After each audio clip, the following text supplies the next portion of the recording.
This is the second time I have to record this because apparently the first time did not record, and it was very good the first time. It seems like I have to do everything 2, 3, 4, 5 times now.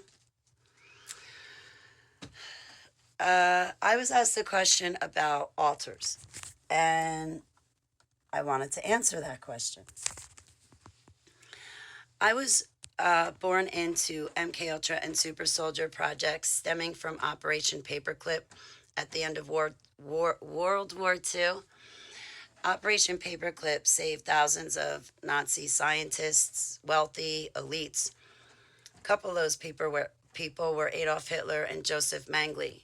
Josef Mengele, the Angel of Death from World War II.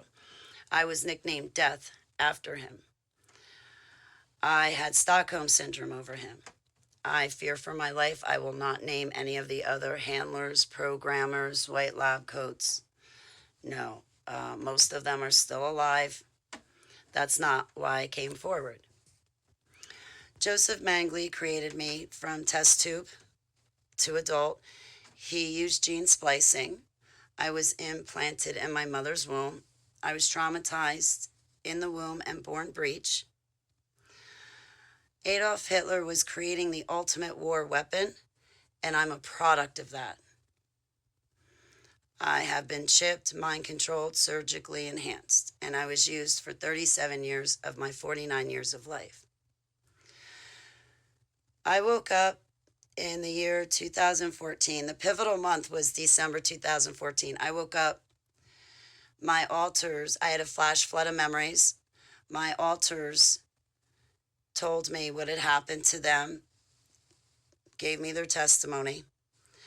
I began remembering being used as a super soldier for 37 years of my life.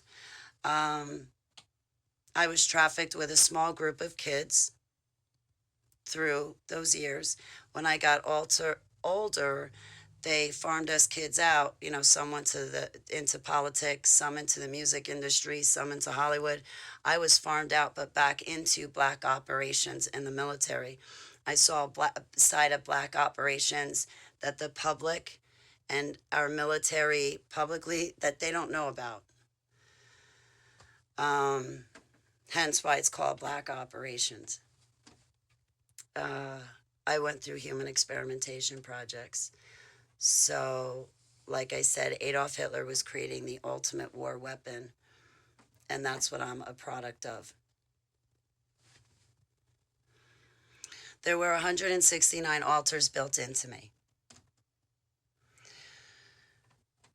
At first, when I found out I had 169 altars, I thought I was weak, and I was embarrassed and humiliated about myself. I thought I was sick. I thought I was just a pathetic human being. But it turns out I was very wrong. Having alters, DID, dissociative identity disorder, it used to be called MPD, multiple personality disorder. But anyway, these alters were not a sign of me being sick, weak, or pathetic. Actually, it was quite the opposite.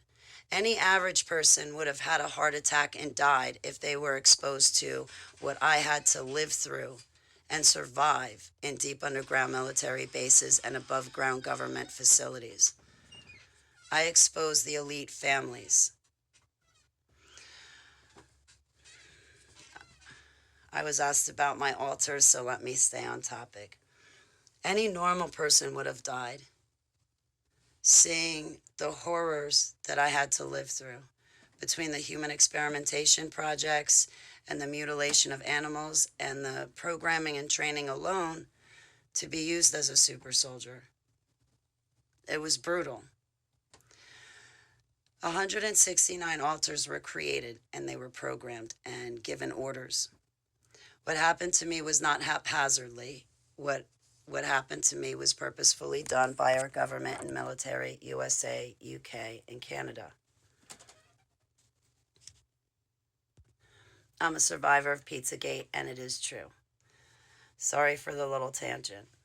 So when I found out that I had alters, it was back in, we'll say, December 2014. When I was blessed with full reintegration of those 169 altars, it was December 2022. So 8 years. I'm in the last leg of my recovery, and I'm finally happy to be here to be seeing the light at the end of the tunnel, so to speak. But when I first had altars, I was so embarrassed of myself. I would not let people speak to my altars, and I would not let my altars speak to others. But then after a few years, I overcame that. And I realized that my altars, they were created, but my altars helped me and they protected me. And if it wasn't for those altars, I would have been dead. Survival of the fittest? Well, I survived by any and all means. Altars were split off. The white lab coats programmed and trained those altars. But I wasn't weak. What I began to do was leave notepads out with crayons and pens and pencils, and I would leave my altars notes. I'd tell them I loved them, ask them to do things. I would ask them questions, and sometimes they would write back. Some altars did not know how to read or write, so they'd draw a picture. But by the picture, they'd be drawing sophisticated pictures, though. They wouldn't be drawing stick figures. They'd be drawing sophisticated pictures. I only have a couple of them left.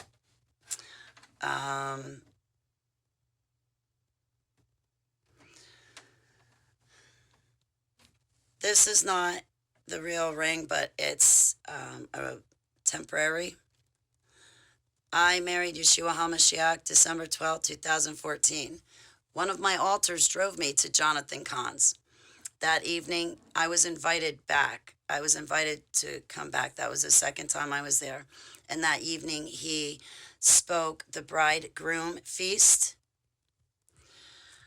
teaching, and then he spoke about the Jewish traditions of marriage. I seized that opportunity to marry Yeshua HaMashiach.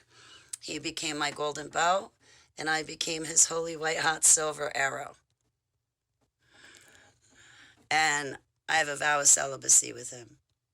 So when my altars would come forward, I would tell my altars about Yeshua HaMashiach and all the great things he did for me. But then again, it was pretty easy because I think my altars were sick and tired of that cage and sick and tired of being used. So right off the bat, I would introduce them to Yeshua. A few years into my recovery, because it was 8 years long, just looking at that time frame, I began allowing my altars to have bonds and form friendships with others that I trusted. Always platonic relationships, never anything else. I would let them start typing posts if they wanted. I started to let them talk if they wanted. My altars did not have nicknames. Or my altars were not named because what happened to me was very generic. What happened to me was not done by my family. No, it was done by my government and military.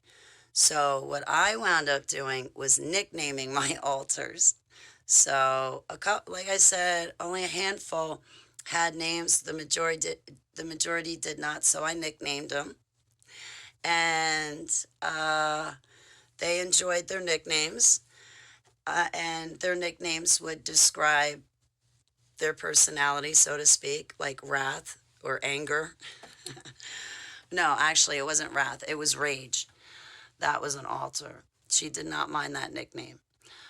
But I, right off the bat, always introduced them to Yeshua, my golden bow, and tell them how great he was. But they were willing. I wanted to know Yeshua. I was ready, willing, and able, and pretty much begging for help. And he was the only one that could supply it, and he was the only one that could really handle me.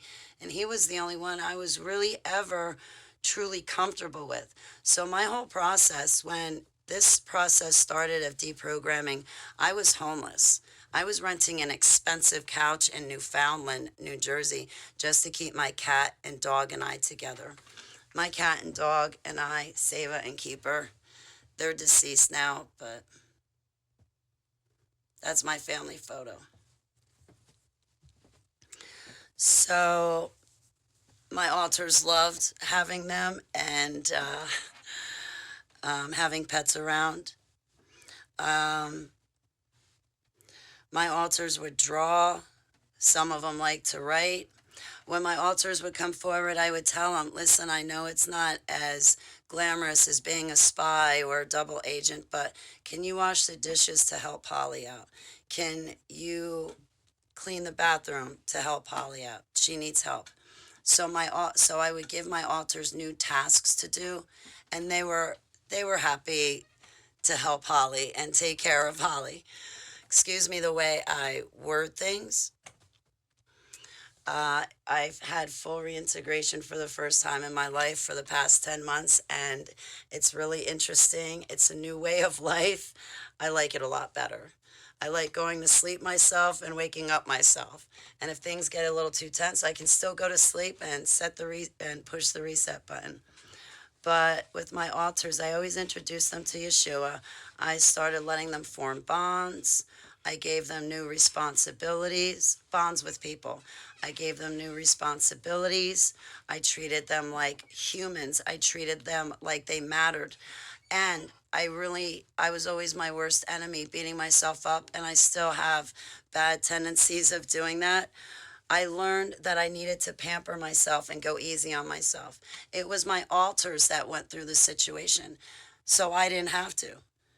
They're the ones stuck at that moment of extreme trauma and torture. My alters were the ones that told me what happened to me and them. They're the ones that held all the information. When they came forward, I got in for details about what happened. So I started treating them with delicate care. And I always said that it was not in the cards for full reintegration. But Yahweh smacked it on me. If you ever see me on YouTube, that's my channel. I'm very informal there. Also, please come join me on Spirit Force Internet Radio. You may have to download the free app called Spreaker, but I talk about this stuff. I go into details about this stuff. So please feel free to join me. Also, if you would like to email me, you can contact me at hollybaglio11@gmail.com. HOLLYBAGLIO11@gmail.com, or Yudhe Vaves Holly Baglio at Proton Mail. I'll spell that one for you. YHVHS HOLLYBAGLIO at protonmail.com. Baglio. I hope this helps, and I'll be praying for you.